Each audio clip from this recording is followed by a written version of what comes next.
The Beatles were fab, and they were funny. By Kathleen Kroll and Paul Brewer. Illustrated by Stacy Innerst. Music was everywhere in Liverpool, where John Lennon, Paul McCartney, George Harrison, and Ringo Starr grew up. Life wasn't easy in that scruffy city in northern England in the 1940s and 50s, but music made things better.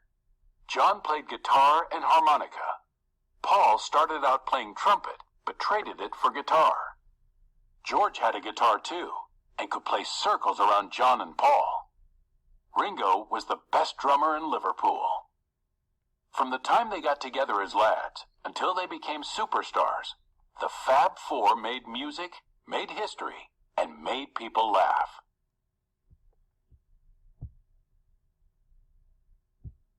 John, Paul, George, and Ringo always had fun together, even when they were trying to name their band.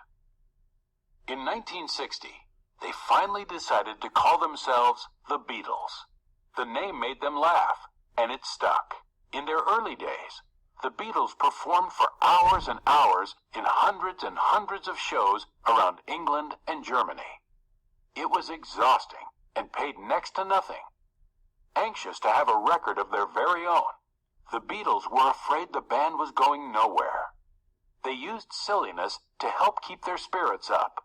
John would shout, "Where are we going, lads?" "To the top, Johnny." "And where is that?"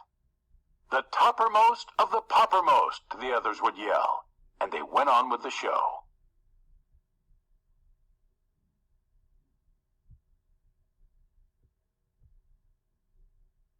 When they got a new producer in 1962, the Beatles tried hard to make a good impression, but it wasn't easy. During a recording session, the producer listed the many things he didn't like about the music, then said politely, "Let me know if there's anything you don't like." A painful silence. George tried to lighten the mood. "Well, for a start, I don't like your tie." The producer laughed, but he still had the Beatles sing their song 17 times in a row. It was midnight before he thought it sounded right. The lads had their first record, "Love Me Do," a song Paul had written 4 years earlier when he was 16. Once the bouncy tune got on the radio, people started listening. Months later, the Beatles' second record, "Please Please Me," hit #1 on the charts in England.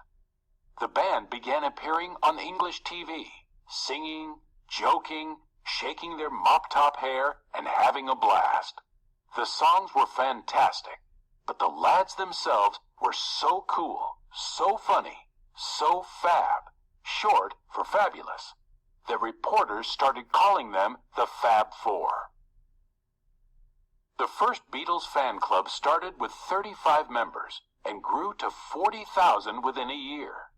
Fans sent their heroes love letters, stuffed animals, and their favorite English candy, squishy jelly babies.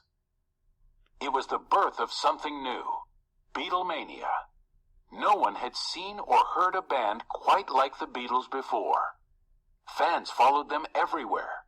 The lads became clever at escaping crowds, although sometimes they needed help. Once, a police officer slung Ringo over his shoulder to get him to safety. On the next slide, you are going to answer, what kind of relationship do these four band members have?